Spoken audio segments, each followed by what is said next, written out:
donne une fonction f définie par un quotient sur moins 4 plus l'infini. Et on nous demande de prouver que la courbe représentative CF de la fonction f admet une asymptote horizontale. Donc pour ça, il faut étudier la limite de la fonction f en plus ou en moins l'infini. Donc étant donné que là, l'ensemble de définition, c'est moins 4 plus l'infini, il suffit d'étudier la limite de f de x quand x tend vers plus l'infini. Donc on va étudier déjà la limite de moins 3x plus 1 quand x tend vers plus l'infini, ça va être moins l'infini. Et la limite de x plus 4 quand x tend vers plus l'infini, ça va être plus l'infini. Donc en l'état, on serait sous une forme indéterminée.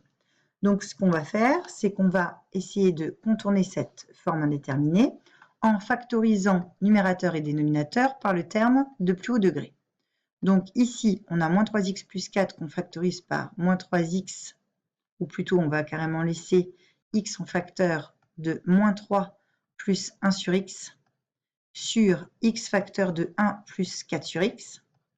Les x s'annulent. La limite du numérateur, moins 3 plus 1 sur x, quand x tend vers plus l'infini, ça fait moins 3, puisque le 1 sur x tend vers 0.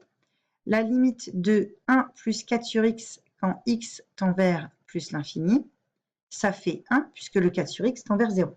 Donc, par quotient, la limite de f de x, quand x tend vers plus l'infini, ça va être moins 3 sur 1, c'est-à-dire moins 3.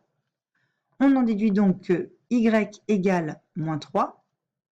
La droite, c'est la droite delta d'équation y égale moins 3. Et donc, une asymptote horizontale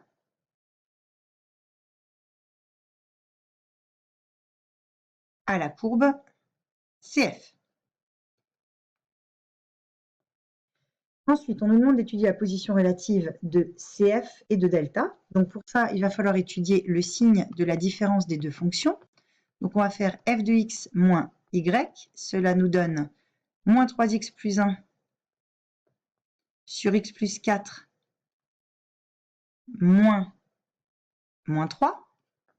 Cela nous donne donc moins 3x plus 1 sur x plus 4, moins 3 fois x plus 4, donc moins 3x moins 12 sur x plus 4.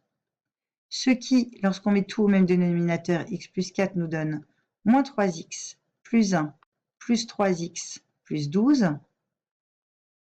Les 3x s'annulent, il nous reste 12 plus 1, 13 sur x plus 4.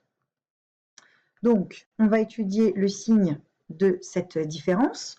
On sait que x, il appartient à l'intervalle moins 4 plus l'infini. Et donc, sur cet intervalle, x plus 4 est strictement positif. Donc, la différence de f de x avec moins 3 va être strictement positif. Donc, f de x va être strictement plus grand que moins 3.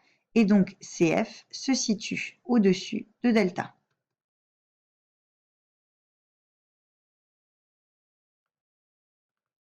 Sur moins 4 plus l'infini.